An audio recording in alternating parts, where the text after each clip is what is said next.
Welcome to round one of the D1A for 2025 full season. First up is Matt Lake, self-reviewing. Go for it, Matt. Self-review. Yes. So Mount St. Mary's and Davenport, first game of the season for them. Really good matchup. Some teams that are going to be hovering in the top 10. A decent amount of wind in the game. It was blowing left to right as we'd be looking at it on the screen. So Mount St. Mary's had the wind at their back in the first half and scored all their points. Davenport had the wind in their back in the second half and scored all of their points. Um, when you look at the stats of this game, they're kind of wild. And so, I'll talk certainly about that when we get going into it. The weird thing about it is if you were to watch the whole game, outside of a couple really small things where players just wouldn't separate from each other, it wasn't like the game got wildly out of control. I never felt out of control at all. But there was a trend of I think there was a lot of over exuberance from both teams. They were very fired up to start. I think they might have had a hard time kind of controlling that, not necessarily in terms of like mega dangerous play, but little things like hitting a couple seconds late, being tangled with each other, and neither one wanting to back down. A lot of banter with each other and that kind of stuff. So, and I think for one of the teams that served as a bit of a distraction for what they should be doing, and that kind of affected them. And then, the game kind of, um, there was some really good rugby in between, a little bit of nonsense. But, on the whole, in terms of how I managed it all and how my tone kind of stayed consistent, I felt good about that. But I knew that, you have four cards in a game, and then you have 13 foul play, despite a lot of them being just kind of your run of the mill upright tackles. It's still a lot. So there's stuff for me to think about in terms of could I have managed that better? Could I have changed something about what I did? And so, that's kind of what I'm taking away from it, but still feeling good that, I think sometimes I have a tendency to take a lot of foul play personally, or say, this is my fault when, in this game, I kind of looked at it as I escalated properly. I made it very clear what I needed to see. They decided to do some things, and then, I stuck with my guns. So, and yeah, we were just talking on the Naira call, a lot of scrums. Um, I don't know that it was as much a space issue, maybe as it was just early season trying to do too much kind of stuff. I didn't feel like space was too much of an issue all day, um, but 25 is still a lot. And when we got into the second half, it definitely picked up. After your first seven foul play penalties in the first half, did you say to the captains at halftime that you're quite happy to send everybody off?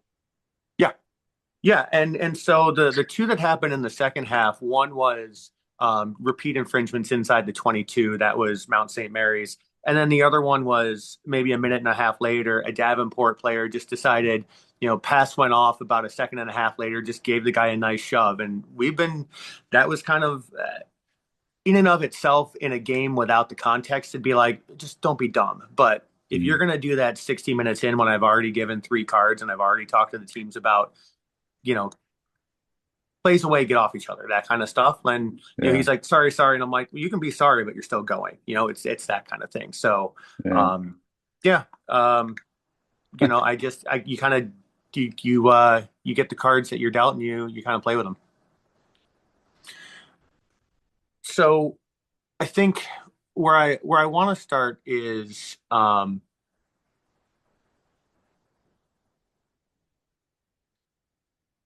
I guess we'll start with the part one of three. So there's two different aspects of this. One, another part of my game that I just did not like at all. I used a lot of advantage and none of it effectively, and there was no reason for me to be calling advantage, especially penalty advantage in the middle of the field with foul play. Just not sure where that came from, but I'm looking to get rid of it quickly. So, and then we'll kind of see where the buildup kind of comes from it, so we can play it all the way through. Oh, We have an advantage. No wrap tackle 14. You have advantage, yes.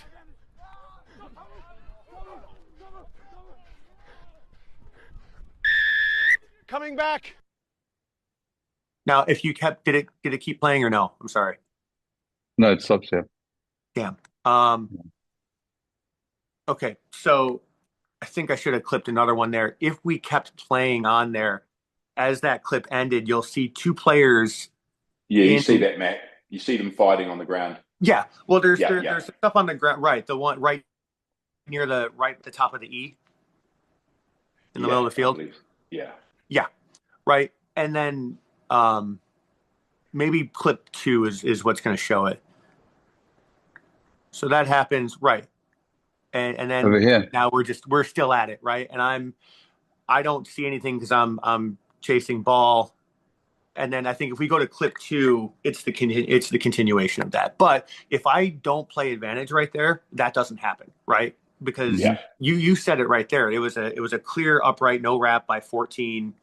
Blow the penalty and go from there and don't worry about it because what's Davenport really going to get out of this? So, yeah. When was this in the game, Matt? How Coming early back. on in the game was this? 20 Tackle, minutes you in. reckon? Yeah, we're about 20 minutes in at this point. And it's been there was one instance in the first maybe 15 minutes or so where number 12 White and a back on Gray just kind of just wouldn't let go of each other about 15 meters away from the play, and then 12 just kept at it, so I penalized him. And so it's these little niggly kind of stupid things that just get off each other. But yeah. Yeah. And this was this was the second foul play penalty in the match, 20 minutes in. Yeah. That's sort of the context. Okay. Yep. Okay.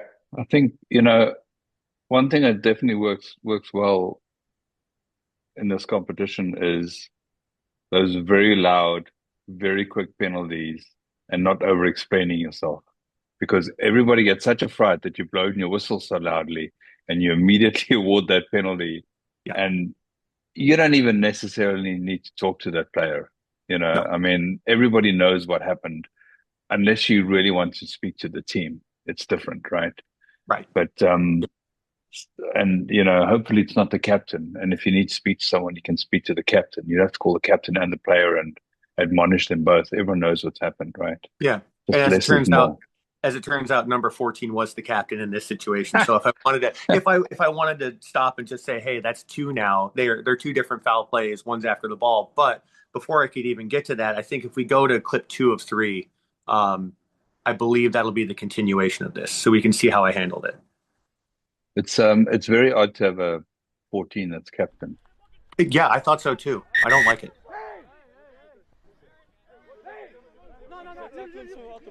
Yeah, listen, you're the last one to talk about that. I got it. Number 12 was trying to tell me how offensive it was that there was foul play there. So is that the second time they're taking us off the ball? It is. In the backfield. Yeah, so we're going to talk about this. Well, no, that wasn't off the ball. But back here, yes. So the penalty was for you, no wrap tackle over here. This is now the second time that we've had afters. We can't have it, all right? So the first one was number 12 getting in with someone. Both were at fault, but I saw 12 last. Over here, I didn't see what started it, what ended it. No. What I'm saying is, if I see more scuffles between two players, they're both going off. Tell your guys, we play rugby. We don't do whatever we're doing. And restarting with our penalty. Restarting with your penalty over here. And then number 3. And number 3 is, we'll just watch and see. So penalty for a high tackle that precipitates it.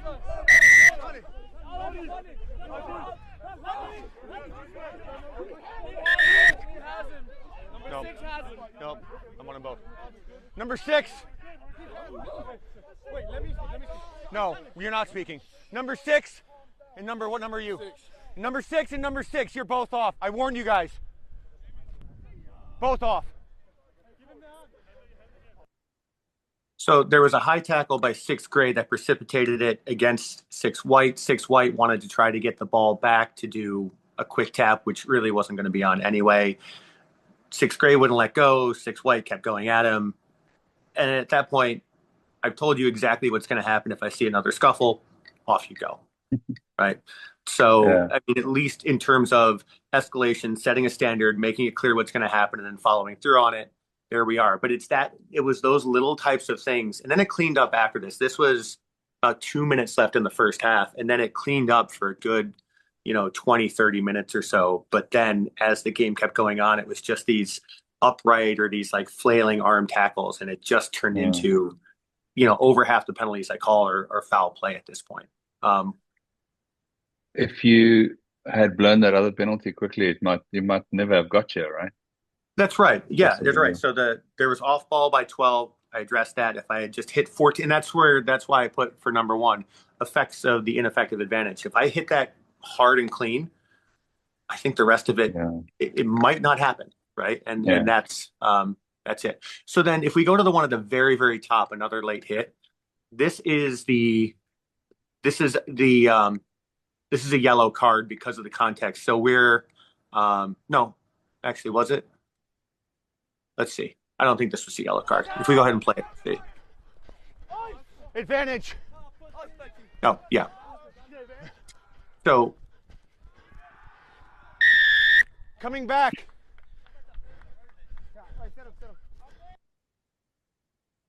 okay, so if I don't know if the play key or if the clip keeps going, but I do some poor communication. I got it. That's why you're getting the penalty right here. Late hit number 7. Guys, I have 2 late hits on Mount St. Mary's. I have 1 on Davenport. I'm going to have to go to the cards if we can't stop this. Thank you. I'm just talking to everybody. I don't have, hey, I might as well just be out there with a bullhorn or, sitting on top of the Rose Bowl parade. Like, if you're going to do it, right? Bring the players in and talk to someone specifically. So, there's 2 against Mount St. Mary's, but Davenport's the one who just did it now. So who am I really talking to? I really know, right? So the question, though, is given the context of what had happened before, I was comfortable. If the game hadn't had anything like that, I might have just let that go. But given the context, I'm like, I feel like I got to call this now. And I don't know if that's, boxing myself in or not. Well, I mean, we can sit here and debate the rest of the game a lot. Yeah. Just go back to the beginning, right? Yeah. You just need to go back to the beginning because in the beginning, once you set your standards, it makes a massive difference. Players just absolutely understand, and you sort of get the feeling here that the players didn't really think that you were going to do anything. Right. So that's why they continue until I carded. Yeah. Yeah. Could I make a comment, Matt? Would that be okay on your last couple of clips? Yeah. When we've got a chippy game like that and there's a bit of foul play, when you blow the whistle, it's really, for me, I think it's really important to get those players completely separated, get them away. No, I'm not talking to you right now. Take your team away. No, we're not chatting. Take your team away. Like you have to take your space, right, to collect your thoughts. So when you do deliver, it comes out a bit clearer, right? Yeah. So that's one piece of it. Always separate the teams because you just don't know. And the other thing is, in that last clip, if you could put that last clip back up, Richard, real quick.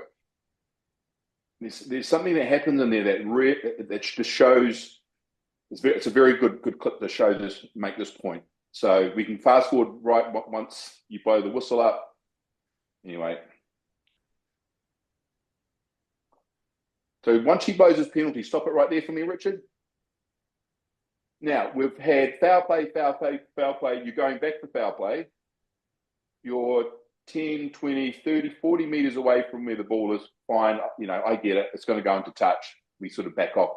But the dangerous thing here, Matt, is that you turn your back. Super dangerous for you. Yeah. And if you play that forward, it looks like the white player here comes in and engages with the opposite right here. See that? That's where someone's going to get punched right there. We don't know, and you would have no idea. There could be a brawl happening right now. So the advice is, if it's chippy, you have to give the team space because it takes time. They can calm down. The captain can talk to them and be like, boys, calm down. If you don't allow the captain space to manage his men, he will never manage them, right? So give them some time. Go and talk to your players, manage them. I'm going to collect my thoughts. We'll talk to my AR. But turning your back when you blow a penalty, mate, it's just super dangerous. So protect yourself. Yeah. Always go to where the ball is. Watch back in. You know what I mean? So just be aware of that, especially in a trippy game, because the potential of a sneaky punch, and then you're blind. You have no idea what's going on, and then you're sort of just making guesses. So Just a little Yeah. bit of Yeah. advice there for you, buddy. Yeah. Never turn your And back on players ever, yeah. just never. And Matt, why even delay and think you're going to try and play advantage from this? Well, yeah, Yeah. and that's absolutely. Especially given the history that you've presented to us. Yeah, right. There wasn't one bit of penalty advantage that I called that was worth anything. Maybe one had a chance of coming off because it was a But maul that was in deep, but everything else. Yeah, no, foul play absolutely. in a chippy game from the middle of the field. Yeah. Well, and it's frustrating for me personally because I there's so many there's so many referees I work with, and it's always, especially newer refs, it's like, why are we calling advantage on foul play? And so I have to ask myself, why was I calling advantage on foul play? There wasn't one of those situations that had any realistic chance of something coming off, and it's foul play. And so that's another part of ineffective advantage, and that's ineffective management as a result. Um, I think sometimes we play advantage, Matt, because we're trying to process what we just witnessed. yeah, So it's a natural reaction to be like, advantage, what the fuck did I just see? So I can sort of understand in a way, like, okay, I'm going to put the hand out. It's a little bit reactionary to process, but the point's been made. yeah, But I get where you're coming from. I mean, yeah, yeah. All right, so some positive rugby for a little bit. Try Hey line Matt, dropout. can I ask a question real quick? Sure. Um, so as like the game gets chippier, right? And now players are coming at you and like yelling out numbers, and just trying to like because again, like when we do get in these situations, we kind of are putting a lot of pressure on ourselves. And I did have Mount St. Mary's for a scrimmage a Mhm. couple weeks ago, and I noticed this, and I'm just hearing it now in the audio happening again that they run in with information to you. Yeah. And I think, like, as a whole, like for us as a group, we just need to be aware of it and like really like back ourselves in those situations because, like, again, like they're like players are tricky. But like just something to think about, but also like how to manage in those situations because for me, um, it does it adds to frustration in myself because again there's just multiple people coming at me when I'm trying to make a decision on the Mhm. field, Mhm. and like how as a group we should be aware of it and manage it, as well, Penalize them. especially when there's like foul play. Penalize them if they're going to come at you and just carry on and not and just for no reason. You can penalize them, and if there's a penalty against them, you can give 10 meters. There's Cool. Mhm. there's so often when you don't say anything and you just penalize them and you just show the signal for back chat, or you march 10 meters. What are they going to do? Are they going to keep Mhm. talking? I mean, like, Right. just let's not negotiate with players Yeah. because So yeah. it's not necessary.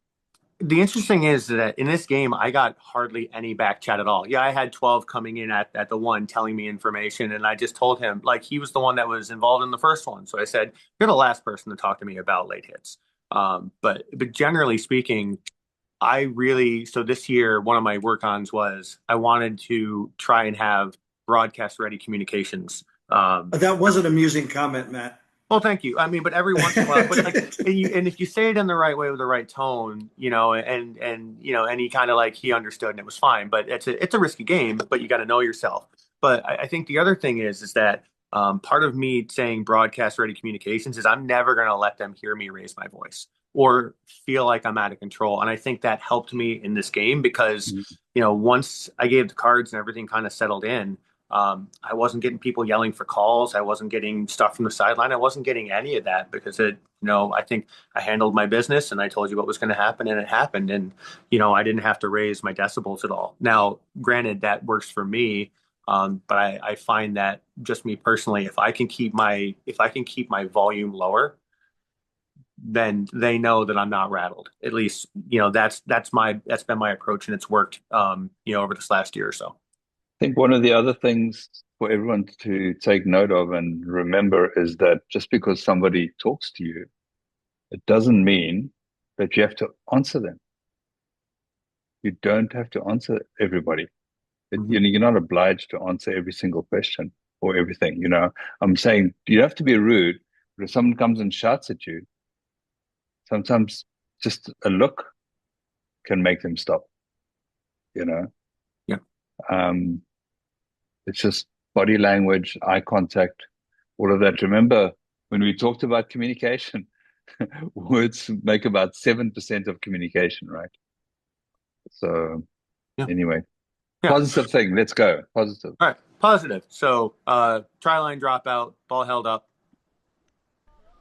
Try Just a line reminder to dropout. stay alert.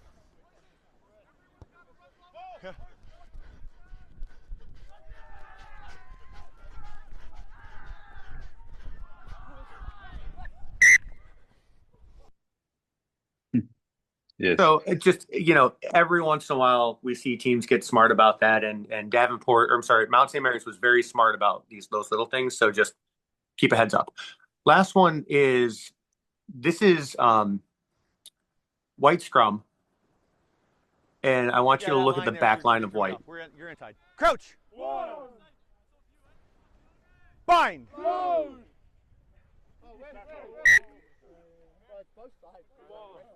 Yeah. Right. You can skip about 10, 15 seconds. Set.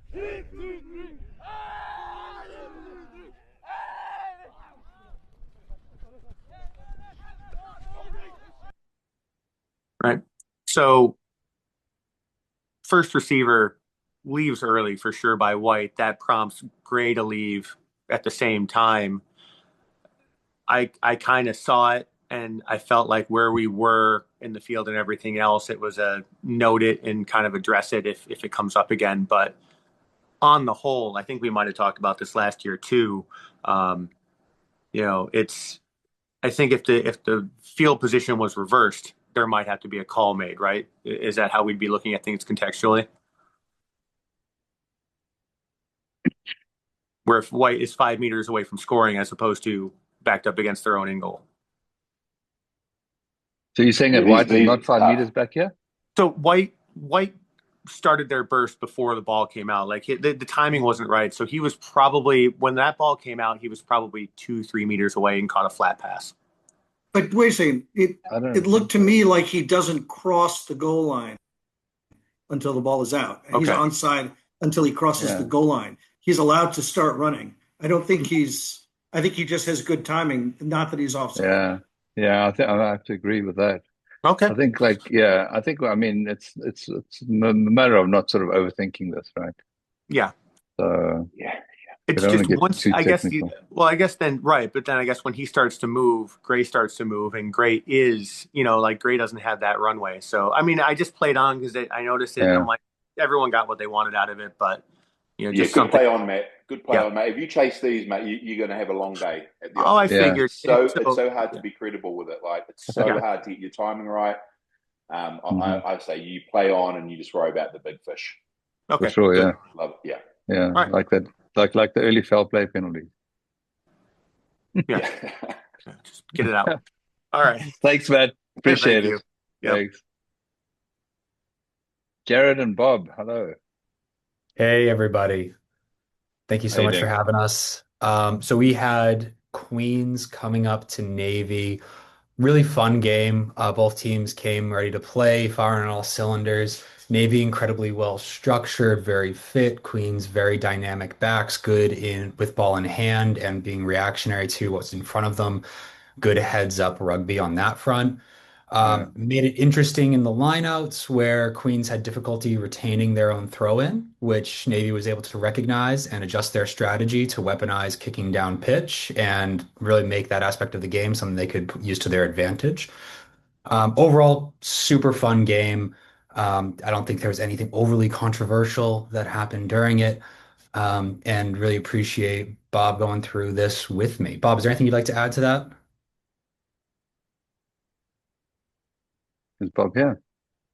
He is, but it looks like you're on mute if you're talking, Bob.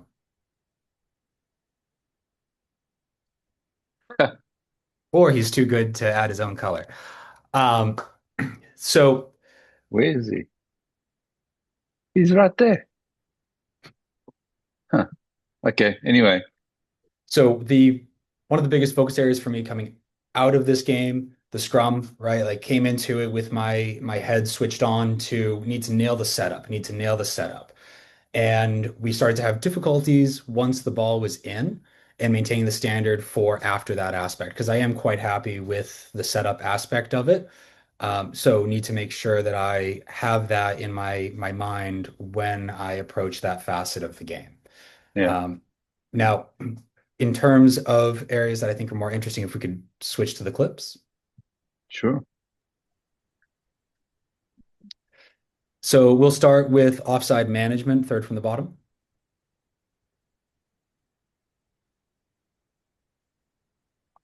This is a discussion around presence, communication, management, outcomes. So with that setting the stage, if we could play through, please.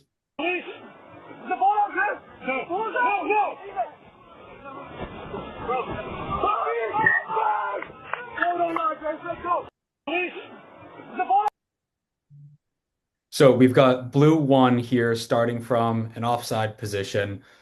They come up, maintain that offside position. I manage them away. They stop relatively, distant, meter and a half or so from the scrum half. I think fantastic. Then the ball gets passed back. We have an issue with the distribution. We end up having a knock on.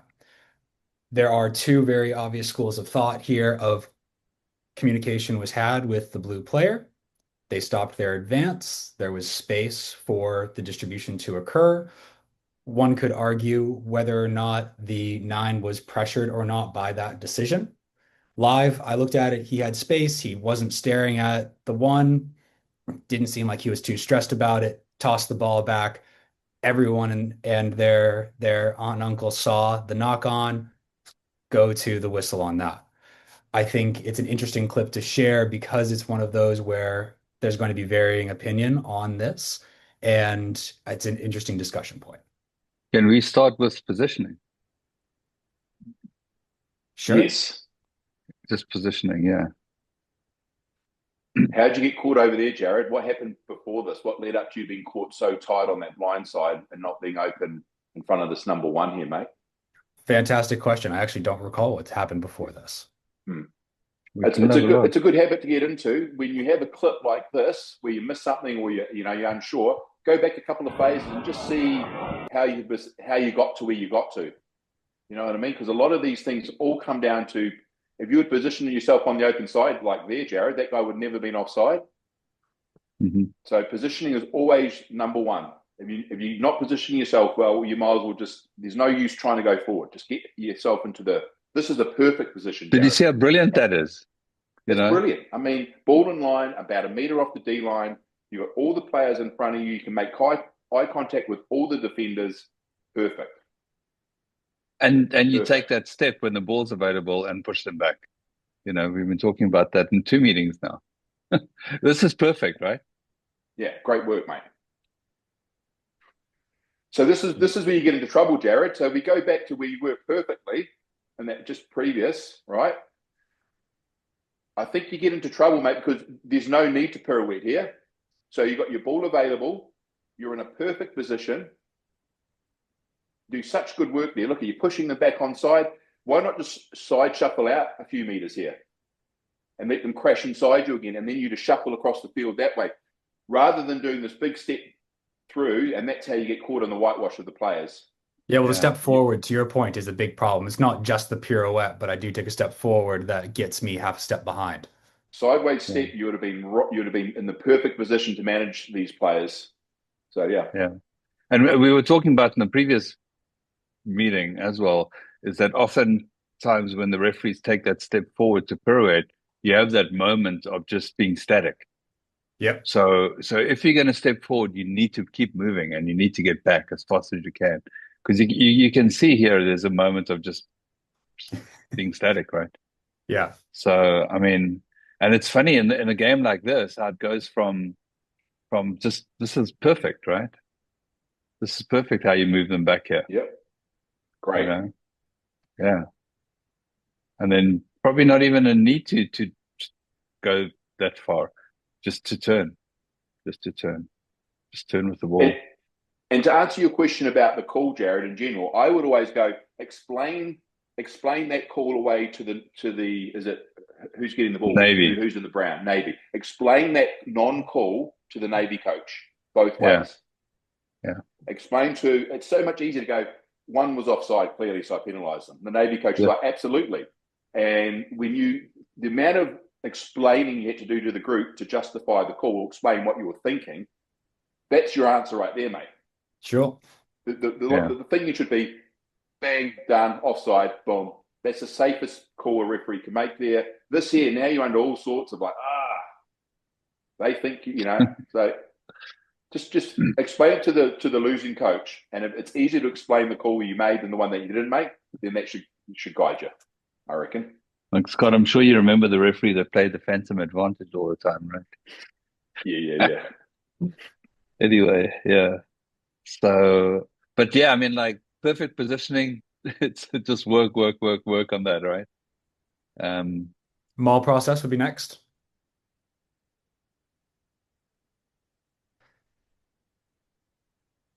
So I think everyone can see where we are on the pitch. We've got Navy attacking. We're on the 5. So there's some expected outcomes that are coming up here depending on how well Navy is able to execute. We go ahead and play this. No contest play. Ball's gone. Keep your mind. Ball's over. You keep that. You had a tackle you removed. Ball's gone. Different ball. Come on. That's close.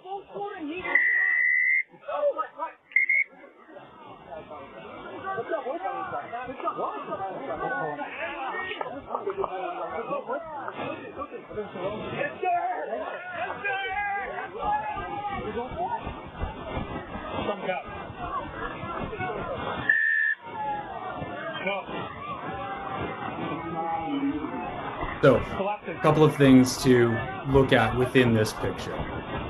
One, that's the end of the clip. There's nothing else here.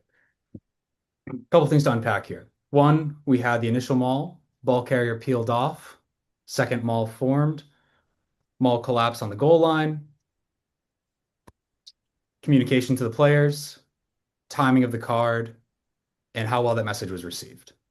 So within all of that, want to think about making sure that we maintain our processes. I identified the player who was at the bottom of that maul, identified him as the player with the scrum cap. Of course, there are 3 players standing right next to each other, all with the scrum cap. So that identification let me down. Didn't do a great job of that process to make sure it was clear to the defending team here who was carded, and that led to some confusion. You can see that in the body language. So if we could play that through one more time, just because it is a bit of a weird maul situation. No contest play. Ball's gone. Keep your mind. Ball's over. You keep that. You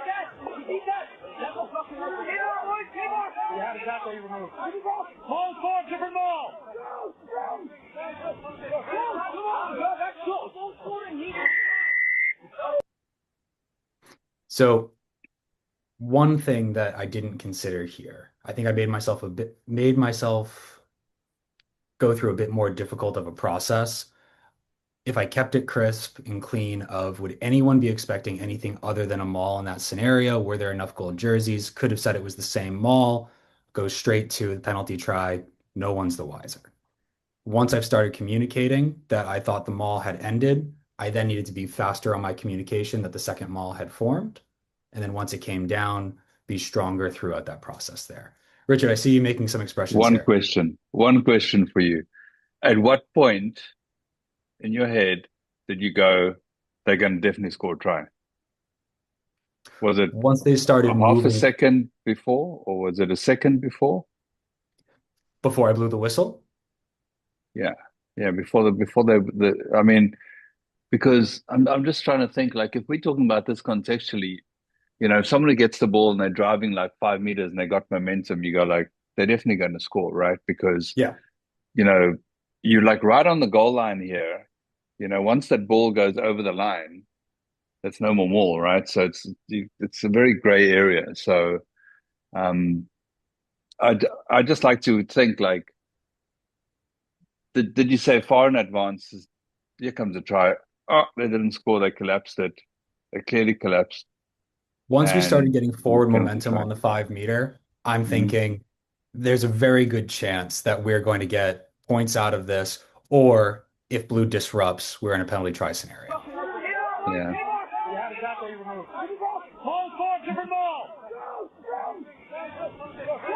And then once it tips over there, because it was stationary, that tip over was where Yeah. I thought, right, that momentum was stopped illegally because Navy wants to go forward legally. They're in a try scoring position. They gain Yeah. nothing by that going on the ground.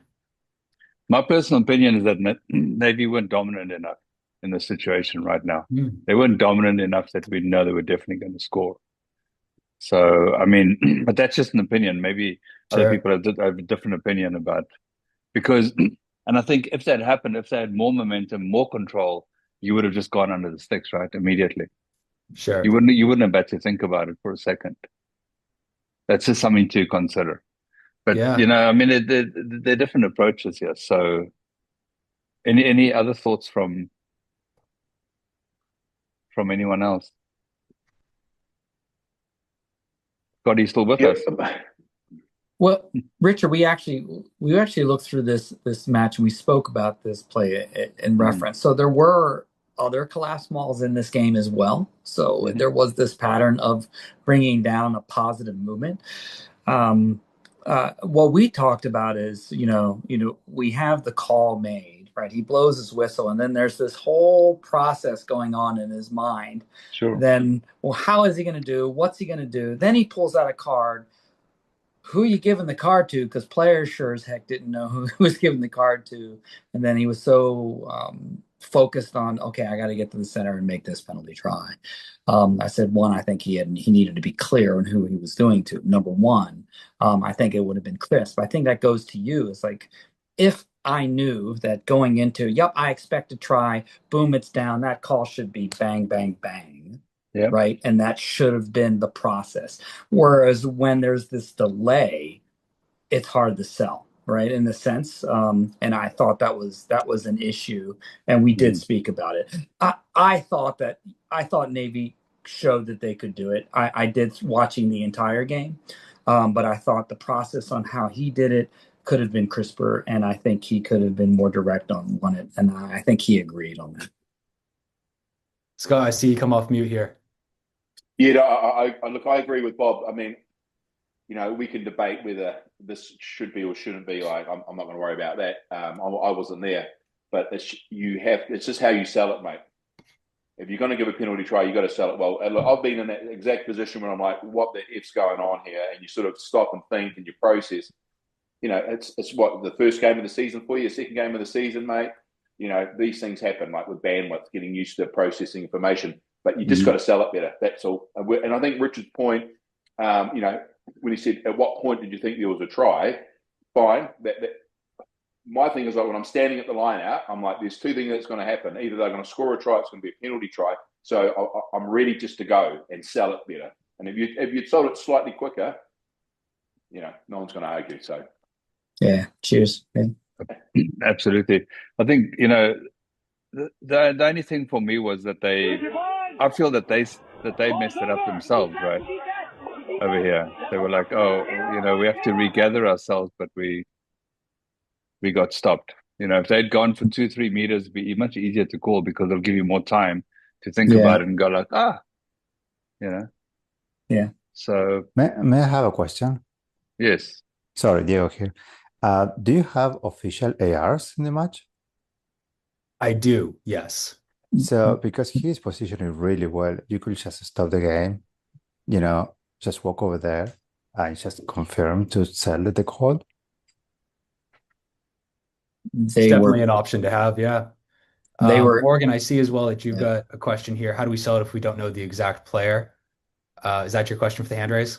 Yeah, so you're saying that I think you said your hesitation was like, okay, it's a dude with a scrum cap, but I don't know which one.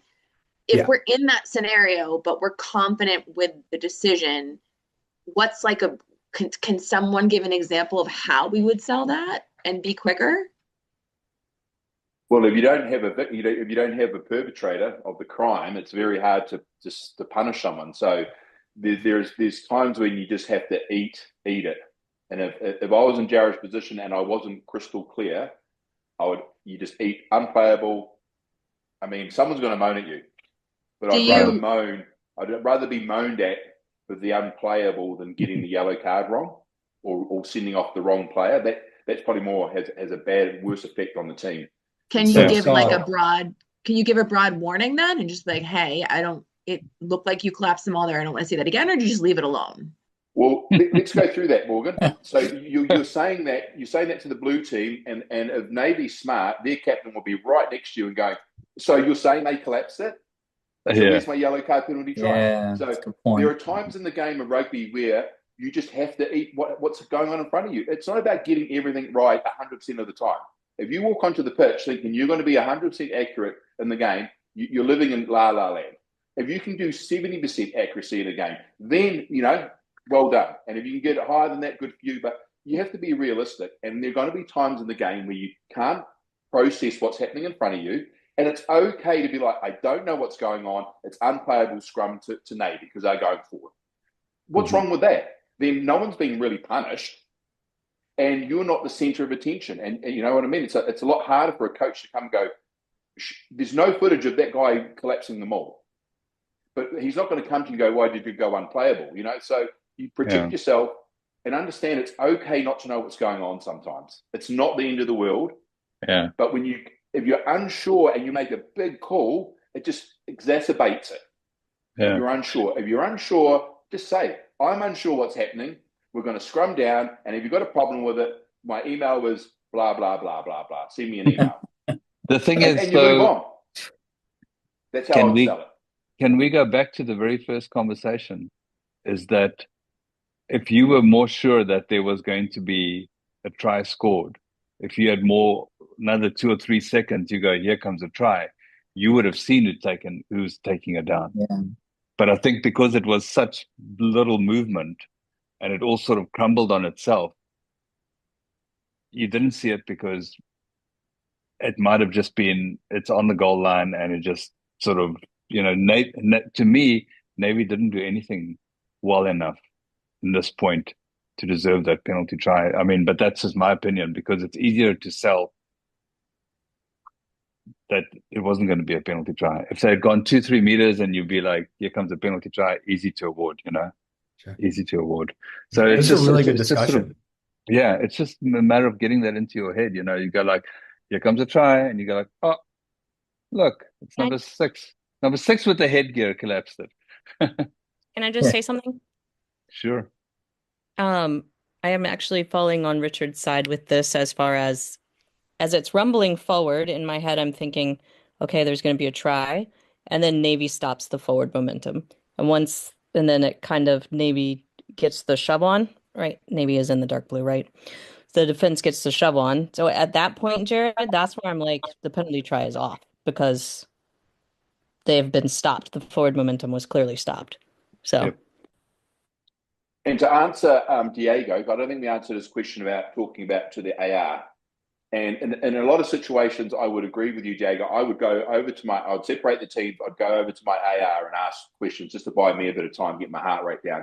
But in these ones where it's like the penalty try, it's more about how quickly we sell it. So by going time off, I'm not sure. You go talk to your poor AR who knows what he's seen. You put him under all this pressure and all he's going to probably do is agree with you, right? Yeah. So in this scenario, Diego, though I think you're thinking in the right track, I think in this scenario, I would probably not put all that pressure on my AR. I'm going to either make the big call and deal with it in the review, or I'm going to eat it and have an unplayable. So, but try, no try, absolutely, I'd go talk to my AR. Be like, hey, did you see a grounding?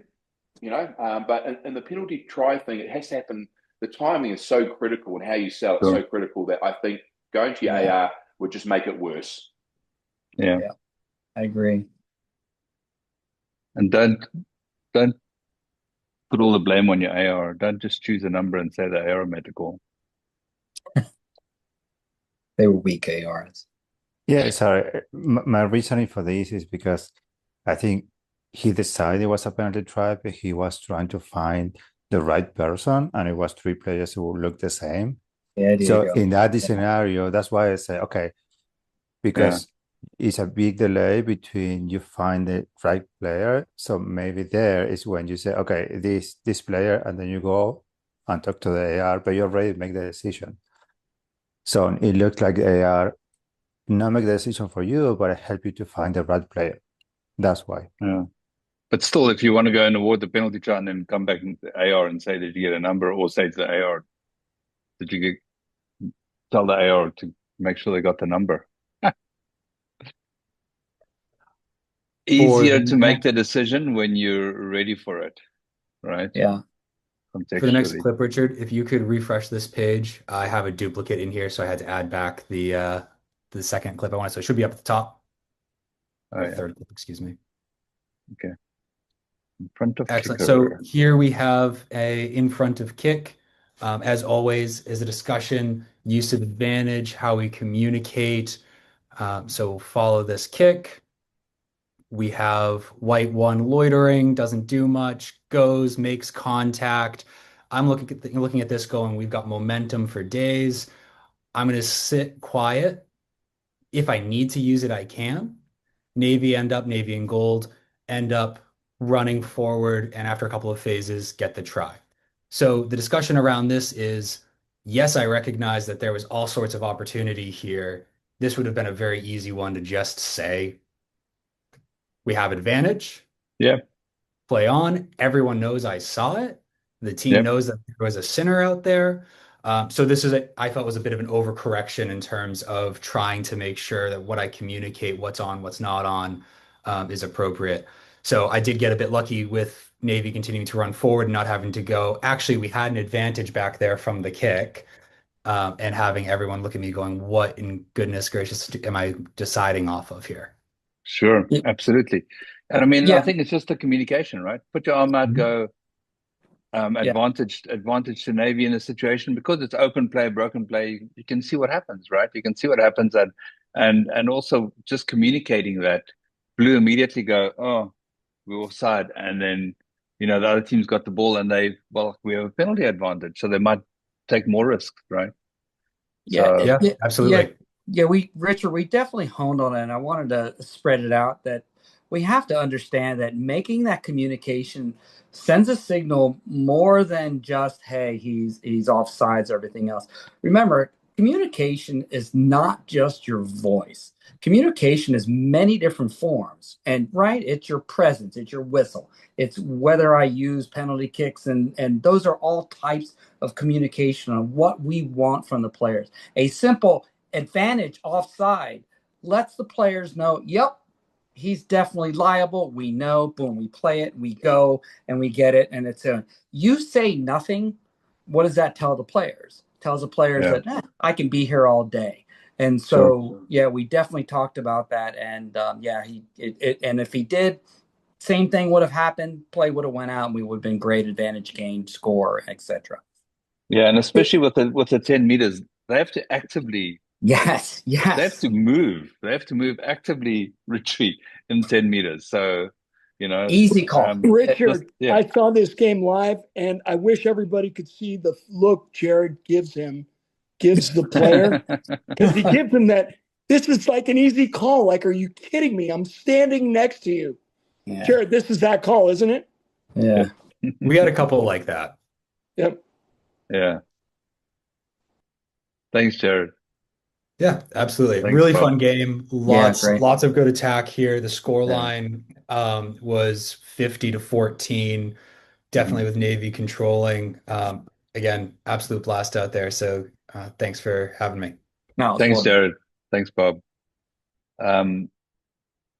So we're just going to look at one last clip here. It was John DeHaven had the red card. Are you with us, John? You with us? I don't know if John's here, but Yeah, I'm here. oh, hey, how you doing? Oh, goody good. Yeah, so this was a dump tackle on the head. So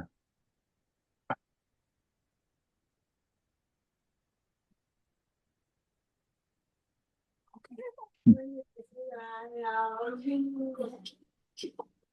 we'll just look at it again. So you just want to talk us through this. I mean, As far as like, so this was should have been right about 11 minutes into the second half. There were 3 yellow cards issued in the first half against Some name UHSP. makers, but Jojo Mignoni, as a fullback this year, can be a playmaker. Whoops. Yes, definitely has slotted in as we Sorry, I get think one of the other underway. things started playing. Sorry. Anyway, so you had 3 yellow cards. Yep. So we had 3 yellow cards all on St. Louis in the first half. And that was all for offsides, whole different thing on its own. This is about 11 minutes in, and the person who committed this one had been pretty much offsides the whole first half. He showed a lot of lack of discipline. So basically, by the time he got to this point, it was a boiling over for him. He kind of needed to go anyway. Yeah. Well, I mean, it's a red card, right? Yeah. Yeah, So just a red card. coming up to this one, because I was asked about, Jono asked me about this one yesterday, and he was like, "What was your thought processes coming up, and did you talk to your AR?" And coming up, as I'm walking up, you can see he's already lifted him past or past horizontal at that Yeah. point. I'm literally just trying to see what is hitting first Yeah. before I continue on. Um, Even after the little pushing after, no, I didn't confer with my AR because I was pretty confident in that Sure. call being that close. So I didn't confer with anyone on that one. Yeah. That's I mean, it was pretty insane. I mean, even the tackler's feet were off the ground by the time the player hit the ground, right? Yes, sir. It was yeah. Anyone have any comments about that? I think it was dealt with very well. Thanks, John. So just to wrap up, I think, we talked a lot about positioning actually in both meetings, but in this one too, again, it's just a matter of keep moving, especially when the game is on, keep moving, don't be static. You saw that how beautiful that management of the back line was, that Jared, when he got it right, when he was at meter off as the ball comes at, steps forward, pushes players back, but always just keep working to get back in position. And if you're gonna pirouette, just try and, if you do take a step forward, but keep moving and get back into position, because arriving at 45 and being in that right position, correct position, and the side where the play is going to go is critical in managing space. It's a lot of hard work, but if you get there early, you've got a lot more time to make sure that the tackle is clean and that you're able to manage space. Decision making, we looked at the penalty try thing again. It comes back down to watching rugby. Watch rugby, understand what's going to happen next. So when you go into your games, you're in that same sort of frame of mind. Quite often it's very easy to make a decision about a penalty try because you are like, oh, it's probably going to be a try here, and then something happens, and then you're able to react to it because you're anticipating it rather than suddenly reacting to something that's happened. Foul play. I mean, this is the first round of this of the competition. We don't want this crazy foul play, so just get it out of the game. I mean, the only time you might play advantage for foul play early in the game is if there's like someone's like right on the line and there's a clear opportunity that there's going to probably be a try. But otherwise, get it out the game. And penalize it and don't negotiate. I always look back to a couple of seasons ago, the British Lions and South Africa were playing in the game. In the first game, there was so much fighting. And the second game, the first time something happens, the referee calls both captains, gives them a lecture. And all the referee really said to the captains was like, let's just negotiate today. And we don't want to negotiate with players. We want to get foul play out of the game. Foul play is a player issue, and you got to put the onus on them to get it out of the game, you know. And the way we do it is by really high standards when it comes to foul play. And then back chat and chirping, nobody needs it, because if you're going to allow players to speak to you in a disrespectful way, or everybody come running and talking to you every time you make a call, it doesn't make it good for anybody. It doesn't make it good for you. It doesn't make it good for the players that are doing it. It doesn't make it good for the opposition, right? So just get it out of the game. And if they continue, just penalize them. There's, it's in the law, foul play, you know, they're being abusive, penalize them. March them 10 meters, reverse penalties, whatever you have to do. I'm not saying don't overreact, but make sure that we're all here in an environment where we're respectful to the game and to each other. Yeah, and I think that's about it, you know. A good lesson also came out of this. When you make decisions, just make them with conviction. You know, make them with conviction. And I know I keep sounding like a broken record when I say blow your whistle, especially for penalties. Make sure it's a loud whistle, one primary signal, communicate clearly what happened. Like you can go 6 red from the side, and then you show one signal. And, you know, the simpler you keep things, the calmer it is across the entire game, you know. So don't go overboard with your communication. If you have to stop the game and speak to someone, you know, for years we've been saying you got 7 seconds for your communication, because when we're sitting on side of the field watching you, 7 seconds feels like a minute to us. So if you go over that, it's going to feel like you're speaking to someone for 2 or 3 minutes, like it's this long lecture, and, you know, people actually might even forget what happened. So just less is more, and just keep it slick and to the point. Use your words and don't use words that are unnecessary. So even on that note, it's the first round. So we've got a whole season to go. You know, we're going to go all the way through to the first week of May, right? So, but let's just start building faster, right? Thanks, everybody. Anyone have any questions before we leave? I will send out the yellow card link, because I know I forgot to send it out. I'll send out the red and yellow card link. But anyone have any questions before we go?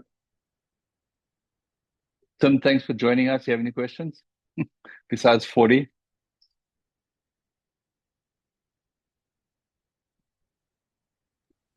Tim, you're One muted. question. Yeah, I'm One muted. question. No, I never have just one. I like guys, for folks here, I just love this call. I'm lucky to be able to get on it. This Rugby Unity podcast that's on, they had an episode, and I shared it with you, episode Yeah. 2, season 2, episode 46, and it's about the All Black Springbok game and the Wallaby game, etc. But partway through, maybe 35 minutes, it's an hour and 10 minutes long, they have a segment, Scrum Controversy, Are Referees Killing the Contest? And it's a really interesting discussion with the host, Hugh McKenzie and Eddie Jones. And if folks can kind of listen in, and it'd be cool to just find opinions on some of the things that they're talking about in the contests. Yeah, and I think it was a 5-meter attacking scrum, right? And you know, the referee free kicks the attacking team at a 5-meter attacking scrum. And, you know, you have to go look through the game to see how the scrums have been going. But again, you know, we said in those situations, like when you're in a 5-meter scrum, like the attacking team, who've been quite dominant, like why would they be doing something to give away free kick at that point? And the same thing, you know, what is the defense going to do? You've got to raise your awareness in those situations where you're going to do everything you can to make the contest happen. Because if you give a free kick or penalty to the team who's putting the ball in, they're just going to tap it and score try, because you've got 8 forwards who can't defend. And if you're going to turn it over, you've got to be 100% sure that something happened that was so bad that this attacking team don't deserve to have possession of the ball, right? So raise your awareness in these situations and make decisions that make sense, you know, that are easy to follow. Like that decision, like nobody would know what it was for. And it wasn't just that, it was a free kick to the other team, and they tapped it and kicked it out, and it was halftime. So, and their point too was like, now everybody goes this team is on the attack, 5 minute attacking scrum, and now suddenly it's halftime, and nobody knew what happened, right? Yeah. Yeah. And just the general discussion about referees on that podcast is terrific. Yeah, and a lot of it comes down to contextual refereeing and understanding the game and anticipating what's going to happen next and making decisions that are easy to follow. That not only you don't have to make decisions that only you and your referee coach understand. It's got to be what the players understand too, what the fans, like everybody. It's a Yeah. product out there, and when you get it right, it works better for everybody. It works better for both teams. Yeah. Yeah. Thank you. Thanks, everybody. Oh, cool. I'll send out an email and I'll also put the link for the cards, but appreciate everyone's time. Good night.